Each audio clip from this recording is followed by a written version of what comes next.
Hi, I'm Doug Jones. And for many years, I was a sales instructor. I worked as an assistant or a group leader with a Dale Carnegie sales course, and I worked with those for 14 years. So I had a lot of years working with Dale Carnegie as a trainer, assistant trainer. And then as time went on, I opened my own company, Sales Magic. And we would teach sales. One thing that's interesting about a sales class is this is not like a college class. College class, you take the class, you take an exam, the class is over.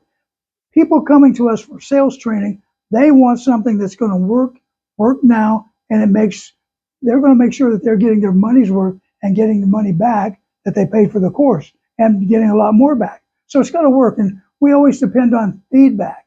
And I got into magic as a result of teaching sales because one time we had to teach showmanship, and I was the group leader.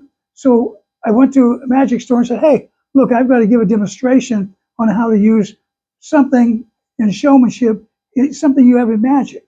And he looked at me and says, everything we do in magic, you can use for showmanship. And I think he's right. And I'm going to give you an example right here. And first of all, nothing on my sleeves, nothing on my hands, nothing here. And I'm going to take this little bubble container. Actually, got soap in there. And you take it like this and you just blow it. And there's lots of bubbles. Well, I can say, okay, reach out and grab your dream. Well, every time you try to grab that dream, it pops. You're not getting the dream. So try to grab a dream, bingo, you keep popping the dreams. It's not working for me. So what you can do, so in sales, you want to do this, you want to say, okay, we're going to grab a dream now. So I blow the bubbles, there they are, and I reach and I grab a dream right there. And there is a solid dream because of sales techniques that I now have achieved. So now I want to tell you this. There is a magic shop in the Bay Area called Misdirections in San Francisco. www.misdirections in San Francisco. This is an easy trick to do. And if you want to buy it, to use it in your sales, call Joe Pond up at Misdirections.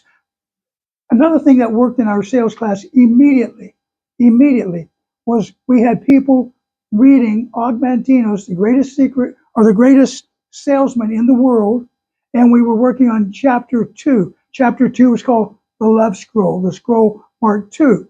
And when Og wrote this way back when, he had the book. The book is still available online, The Greatest Salesman in the World.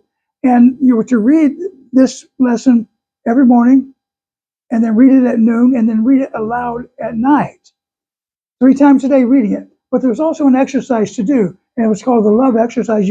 When you first greet a person, you think, I love you. You don't say it out loud, but you say, I love you. And you talk about how that changes the atmosphere in the room, changes the tension. Well, that is the one thing, of all the courses I taught, that is the one thing that always got my salespeople's attention immediately with a great positive results. And many of them said that was the best thing in the course. Absolutely the best thing. Now, so I'm going to show you the board. The bubble trick can be got from Misdirections in San Francisco. And the book is called The Greatest Salesman in the World. And you can go online. You can take your little phone and say, you go to scroll mark 3, and now you can listen to it online. You can also go online and print the pages if you want to, because back when Og wrote this book, there was no such thing as a computer. Somebody had it, but it was as big as 3 houses. So this is easy to do. The scroll mark 3, if you're struggling in sales, I recommend you do this for 30 days. Do it every day for 30 days and see what your results will be. And I'm going to pretty much guarantee your results will improve, and they will improve quickly, and you'll be happy with them. So good luck selling. Not saving, selling.